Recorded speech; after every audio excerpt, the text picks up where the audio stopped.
오늘 우리는 성령의 9가지 열매 중에서 양선, 착해지는 것, 선을 좋아하는 것에 대해서 나눌 것입니다. 그리스도인은 하나님은 악은 모양이라도 버리라, 불의를 기뻐하지 말아라, 착해져라, 착한 양심을 가져라, 그 말씀 속에서 착해야 합니다. 선해야 합니다. 친절해야 합니다.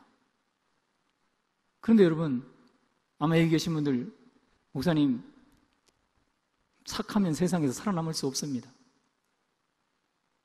회사에서, 친구들 사이에서, 가족 사이에서 착하다고, 그리스도인이라고 다른 사람이 착하다고 보면 그때부터 그 사람을 이용해 먹고 함부로 대하고 인생 낙오자가 되기 쉽습니다. 저한테 이렇게 말씀하실 분이 혹시 계실지 모르겠습니다. 그런 면도 일면 있는 것 같습니다. 그런데 성경은 분명하게 성령이 충만한 사람은 양선, 선을 좋아한답니다. 하나님은 선한 분이라고 말씀하십니다. 하나님에게는 악이 없습니다. 예수님은 스스로를 가리켜서 나는 선한 목자다 라고 말씀하십니다. 그러므로 우리는 그리스도인으로서, 예수님의 제자로서 착해야 합니다. 선해야 합니다. 그렇다면 성경은 우리가 바보가 되라고 말하는 것인가?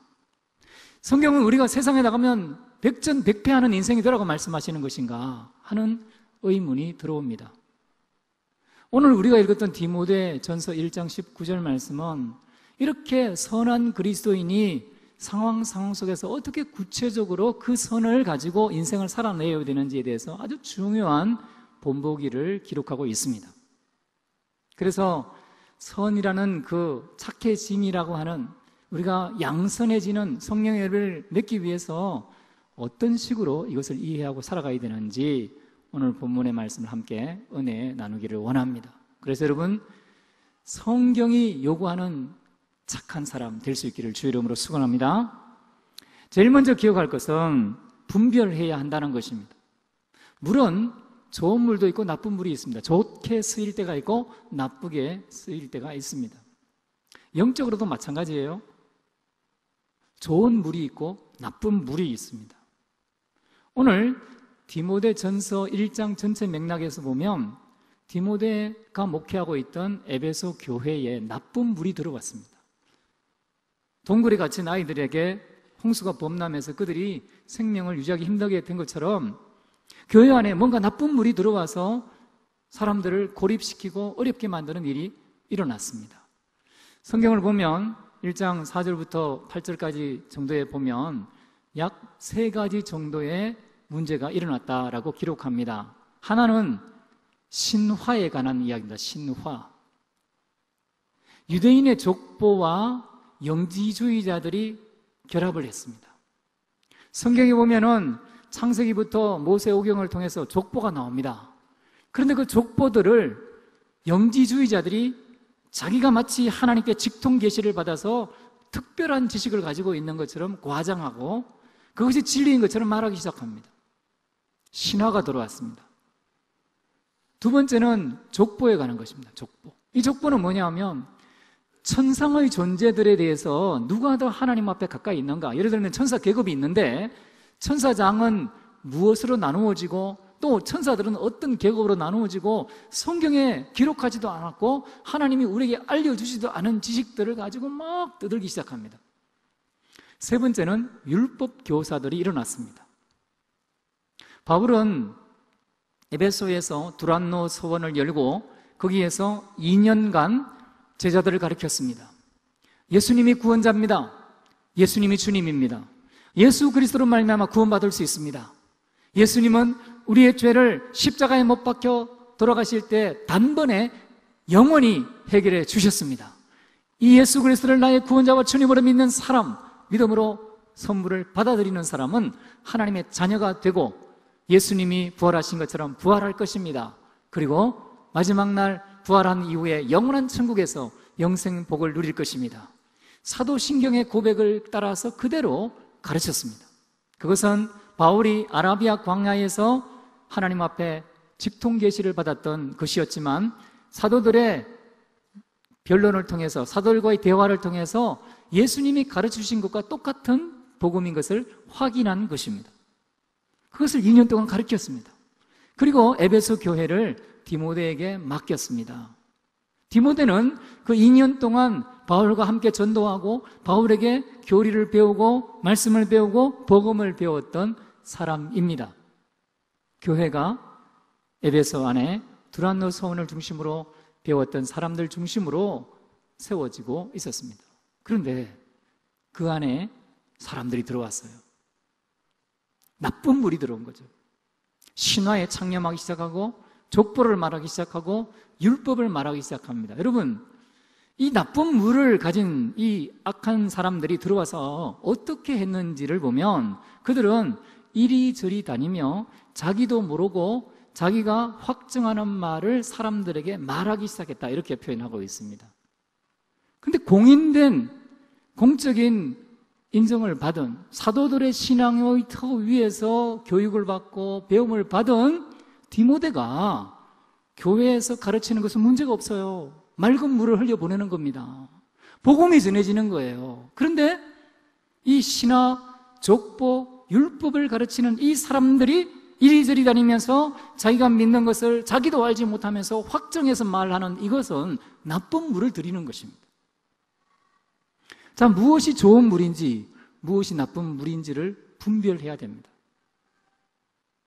우리 교회는 좋은 물이 더 많이 넘쳐 흐를 수 있기를 주의 이름으로 축원합니다. 나쁜 물은 여러분 분별해야 됩니다. 초대교회 안에, 에베소 교회 안에 이 일이 있었고 그것 때문에 바울이 지금 디모데에게 이 디모데 전후서를 써야만 했던 일이 있었던 것입니다. 자, 그러면 디모데에 대해서 바울이 이런 일이 있을 텐데 라고 말씀하면서 뭐라고 말합니까? 1장 18절에 보시면 전에 너를 지도한 교훈으로서 명하노니 너를 지도한 예언을 따라 라고 말합니다. 그러니까 바울이 디모데를 에베소 교회의 목회자로 세우기 전에 미리 예언을 해준 거예요. 디모데야, 너 어느 때가 되면 이 맑은 물이 흘러야 되는 이 교회 안에 나쁜 물을 물들게 만드는 세력들이 일어날 거야. 그걸 미리 예언했다는 거예요. 예언이라고 된 이 단어는 원래 예언들이라고 되어 있습니다. 복수형입니다. 그러니까 한 번 예언한 게 아니라 여러 번 알려준 거예요. 디모데야, 이런 일이 있을 거야. 혹시 또 잊어버릴까 봐. 디모데야, 이런 일이 있을 거야. 나쁜 물들게 하는 사람이 있을 거야. 조심해야 돼. 라고 가르쳐 준 것입니다. 그리고 이제 다시 디모데에게 이것을 생각나게 하는 것이죠. 내가 네게 맡겨준 바 그 교훈을 따라서 이 나쁜 물을 분별해라 라고 알려주는 것입니다. 두 번째 기억할 것은 무엇이냐면 우리가 싸움에 참여하고 있다는 것입니다. 바울은 디모데가 선한 싸움을 싸워야 된다, 싸워라 라고 말합니다. 여러분, 바울은 착한 사람이에요. 바울은 사람들의 생명을 구원해주고 귀신을 내어주고 병든 것을 치료해주고 하나님의 복음을 전하는 일에 목숨까지 버린 사람입니다. 선한 사람입니다. 그런데 바울이 사용하는 디모데에게 준 이 단어들은 군사 용어입니다. 1장 18절에 그것으로 선한 싸움을 싸우며, 싸우라는 거예요. 싸움 딱이 되라는 거예요. 얼핏 생각해 보면 야, 바울 너무 심한 거 아닌가? 디모데에게 왜 싸우라고 말하지? 이렇게 생각하기 쉽습니다. 그런데 여러분, 이렇게 한번 생각해 볼까요? 여러분이 전쟁터 안에 있습니다. 포탄이 오가고 총탄이 빗발칩니다. 그러면 여러분, 전쟁터 안에 가만히 서 있는 여러분은 어떻게 해야 될까요? 뭔가를 해야죠. 같은 편을 위해서 싸우든지 다른 편을 위해서 싸우든지 진영을 선택을 하고 전쟁을 해야 합니다. 싸워야 합니다. 그래야 자기도 다치지 않고 자기 사랑하는 가족과 또 자기의 모든 이익들이 손해를 보지 않는 것입니다. 싸워야 하는 거예요. 제가 싸운다고 말하니까 목사님 너무 싸나워 보인다 이렇게 보실 것 같아서 제가 설명을 더 해볼게요. 여러분, 오늘 여기 지금 우리가 교회 안에서 예배를 드리고 있는데 우리 지금 더위와 싸우기 위해서 에어컨과 선풍기를 켜놓았습니다. 싸우지 않으면 어떻게 해야 될까요? 에어컨, 선풍기 끄는 거예요. 더위는 자연의 일부니까 받아들이자. 뭘 맞서 싸우냐? 자연 그대로가 좋다. 그러면 더워서 못 견디는 지경까지 가는 거예요. 반대로 겨울이 됐다고 한번 생각해 보죠. 영하 10도, 영하 20도 내려가는 그런 추위가 찾아왔을 때 난방을 하지 않으면 어떻게 됩니까? 얼어 죽는 일까지 생길 수 있어요. 더위와 싸워야 되지만 추위도 싸워야 됩니다. 자연재해가 옵니다. 폭풍이 치고 태풍이 불어오고 허리케인이 일어나요. 지진이 일어납니다. 그때 어떻게 해야 됩니까? 맞서서 싸워야 됩니다. 안전시설을 마련을 하고 도피를 하고 물건들을 잘 묶어 매고 해서 단단히 싸울 준비를 하고 싸워내어야 생명을 유지하는 거예요. 일본에 큰 태풍이 지나가지 않았습니까? 중국의 태풍이 지금 홍수를 일으켰잖아요. 이럴 때 자연재해가 일어날 때요, 어떤 사람들은요 안전이 마비되어지고 그리고 전기 시설들이 다 이렇게 없어질 그때에 빈 곳을 강도질하는 사람들이 있잖아요. 대리점을 털고 금은방을 털고 어떤 경우에는 대형마트에 들어가서 마음껏 자기가 물건을 집어오는 사람들이 있습니다. 여러분, 그런 곳에 잠금 장치를 하지 아니하고 안전 장치를 하지 않으면 어떻게 되겠습니까? 악한 세력이 마음껏 유린하게 되는 거죠. 그래서 바울이 오늘 디모데에게 말하는 이 단어를 군사 용어를 사용하는 거예요. 믿음의 선한 싸움을 싸워라 라고 말하는 것입니다. 그래서 우리는 일단 선한 싸움을 싸워야 됩니다. 싸우는 자리에 있다는 것을 인식하고 싸우는 태세를 하고 준비를 해야 되는 것이죠. 영적 전쟁을 하고 우리가 나쁜 물, 좋은 물을 가려서 나쁜 물을 물리치는 이 영적 전쟁을 해서 교회를 선하게 아름답게, 우리 자신을 선하게 아름답게 지키기 위해서 어떤 태도가 필요하냐면 믿음과 착한 양심이 필요합니다. 믿음과 착한 양심, 이것을 이 디모데 전서 맥락에서 좀 잘 살펴보면 좋겠는데, 이제 여러분에게 도표를 하나 보여드리면 좋겠습니다. 여기 보시면 바울이 디모데에게 1장 5절에서는 이렇게 말해요. 깨끗한 마음, 착한 양심, 거짓 없는 믿음에서 나는 사랑으로 너에게 고면한다 라고 말합니다. 그런데 1장 19절에 가면 오늘 말씀에는 착한 양심과 믿음, 깨끗한 마음과 착한 양심이 착한 양심으로만 표현됩니다. 그런데 3장에 가면 또 다시 나와요. 집사를 선택해서 세우는 교회 일꾼을 위해서 말씀을 주셨는데 거기에 보면 깨끗한 양심과 믿음을 가진 사람을 일꾼으로 세우라 이렇게 말합니다. 자, 믿음은 같습니다. 그런데 양심은 착한에서 깨끗한으로 바뀌었고 깨끗한 마음은 사라진 것이 보이죠. 그러니까 마음은 양심 안에 들어갈 수 있다 이렇게 보면 되겠죠. 깨끗한 양심 그리고 믿음 이렇게 보면 되는 것입니다. 그러니까 우리가 선한 싸움을 싸우기 위해서 우리에게 필요한 것이 뭐냐 하면 깨끗한 양심과 그리고 거짓이 없는 믿음이라는 것이죠. 사랑하는 여러분, 이것이 우리에게 필요합니다. 깨끗한 양심을 가져라라고 하니까 어떤 분들은 이것을 이렇게 오해합니다. 조금 전에 제가 서두에서 말씀드렸던 것과 같이 오해하는데요. 예수 믿으면 그러면 착해서 세상에서 바보처럼 취급받으란 말입니까? 이렇게 말하는 것과 똑같은 거죠. 착한 깨끗한 양심, 이것만으로 어떻게 세상을 살아낼 수 있습니까? 이렇게 묻는 거예요. 그 말은 일면에 옳습니다. 여러분, 착하다는 것은 그냥 단순히 친절하다는 의미가 아니에요. 친절한 사람은 있을 수 있습니다. 친절한 사람은 착할 수 있어요. 그런데 착한 사람은 다 친절하다 이렇게 말하면 곤란합니다. 다른 모든 경우도 마찬가지입니다. 여러분, 착하다는 것은요, 친절함 더하기 기술이 들어가야 돼요. 거기에는 훈련이 필요합니다. 제가 서두에 태국의 13명의 축구 소년단을 구조하는 이야기를 했지 않습니까? 친절한 사람들 많았습니다. 착한 사람들이 많았어요. 그런데 훈련받은 착한 사람만 그 아이들을 구조해낼 수 있습니다. 예수님은 선하신 분입니다. 예수님은 우리를 위해서 자신의 목숨을 주신 착한 분입니다. 그런데 예수님이 이 땅에 사실 동안에 자신을 훈련합니다. 40일 금식을 합니다. 새벽 미명에 일어나 기도하십니다. 밤이 맞도록 기도하십니다. 하나님의 말씀을 늘 묵상합니다. 율법 교사들과 서기관들과 하나님의 말씀을 대화하면서 배웁니다. 그 말씀을 암기하고 묵상하고 적용합니다. 훈련합니다. 스스로를.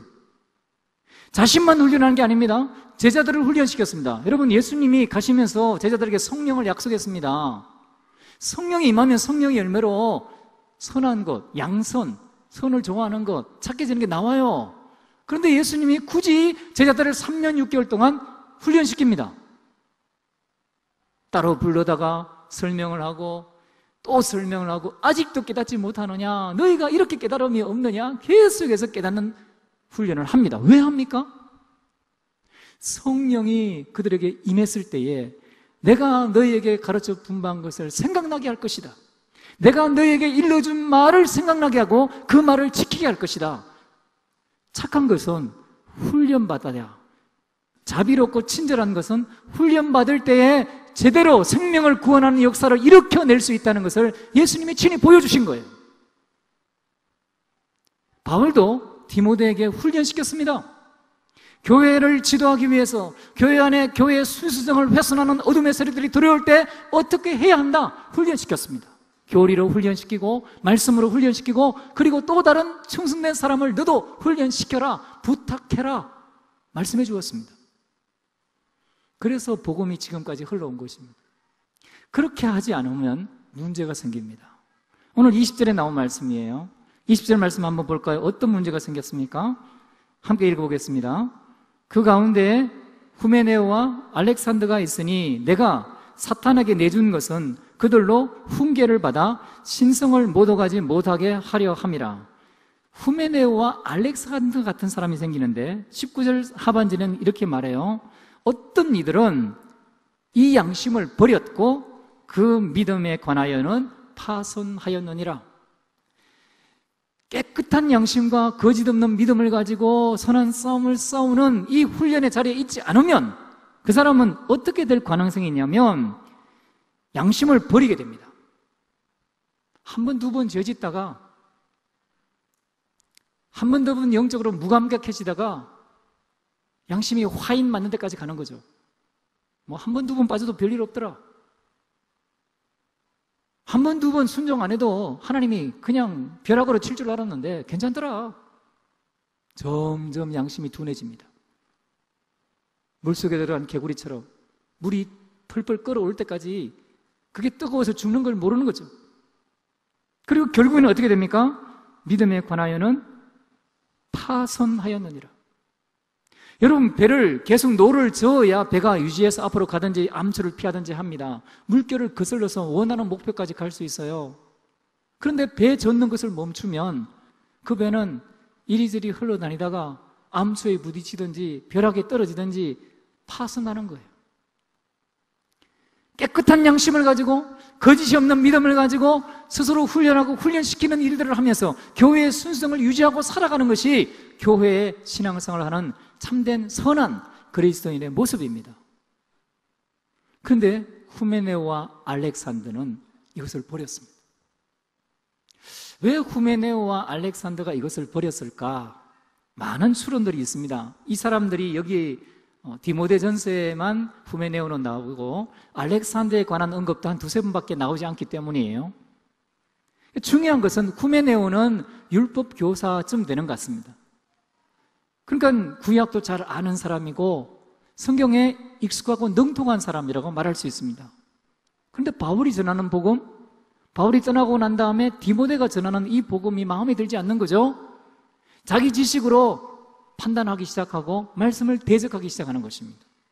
알렉산더는 어떤 사람이었나? 알렉산더는 예수님이 십자가에 못 박혀 돌아가실 때에 예수님 대신에 십자가를 졌던 사람, 구레네 사람 시몬의 아들입니다. 아들 중에 알렉산더와 루포가 있거든요. 그 알렉산더입니다. 그러니까 초대 교회가 처음 형성될 때 초창기부터 교회 멤버입니다. 그리고 지금 에베소에까지 와서 복음을 전하고 그 교회 공동체로 살아가는 사람입니다. 그런데 바울이 계시를 받았다.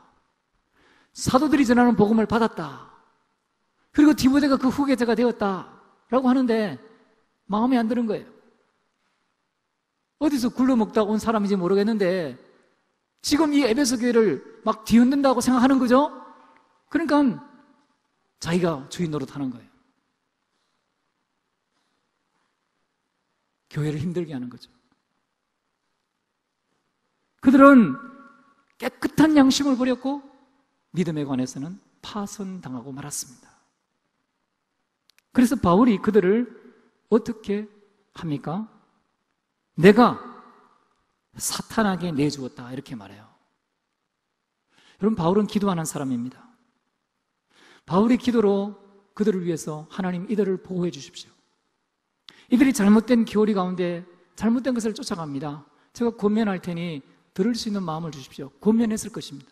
디모데에게 이 권면을 주고서 권면하라고 했을 것입니다. 그런데 권면을 듣지 않는 거죠. 질서를 따르지 않는 거예요. 그러니까 바울이 기도하다가 기도를 놓아버린 것 같아요. 더 이상 하나님 기도하기 싫습니다. 제가 왜 이 사람들을 왜 기도해야 됩니까? 이렇게 사탄 충만하고 사탄에 피어있는 사람, 그런 사람을 위해서 제가 왜 기도합니까? 바울이 이렇게는 하지 않았을 것 같은데 성경에 그런 게 없으니까 어쨌든 사탄에게 내주었습니다. 전통적인 성경 해석 방법에 따르면 사탄에게 내주었다는 것은 공적인 결의를 거쳐서 출교시켰다. 그게 첫 번째 견해고, 두 번째는 고린도전서 5장 5절에 나오듯이 영혼 건지기 위해서 육체가 고통받는 불 가운데 던져버렸다. 그러니까 육체가 질병에 드는 것을 사탄에게까지 허용하고 영혼은 구원하도록 했다. 두 가지 해석이 있습니다. 많은 교회는, 건전한 교회는 첫 번째 해석을 선택하는데 두 번째 해석도 전혀 무리가 있다 이렇게 말할 수는 없습니다. 두 가지 모두 다 가능한 부분이 있습니다. 문제는 사탄에게 내준 거예요. 사랑하는 여러분, 우리는 믿음의 선한 싸움을 하고 있습니까? 믿음의 선한 싸움이라는 것은 스스로를 훈련하면서 다른 사람을 복음으로 훈련시키는 자리에 있는 것을 말합니다. 이러한 악한 물을 들이는 사람들을 교회 안에서 분별하고, 그것이 악한 물입니다. 악한 물에 물들면 안 됩니다. 그런 사람들을 가까이 하지 마십시오 라고 가르치는 일을 하는 것입니다. 이것이 믿음의 선한 싸움입니다. 우리는 착한 사람이 되어야 되는데 단순히 인자한 것이 아니라, 단순히 친절한 것이 아니라 훈련받아야 됩니다. 그리고 세상 가운데서 하나님의 빛과 소금의 역할을 하며 살아낼 때에 우리를 통해서 하나님의 이름이 높아지고 주의 영광이 드러날 줄로 믿습니다. 우리 교회가 이런 복된 착한 싸움을 하는 복된 교회 될 길을 주의 이름으로 축원합니다.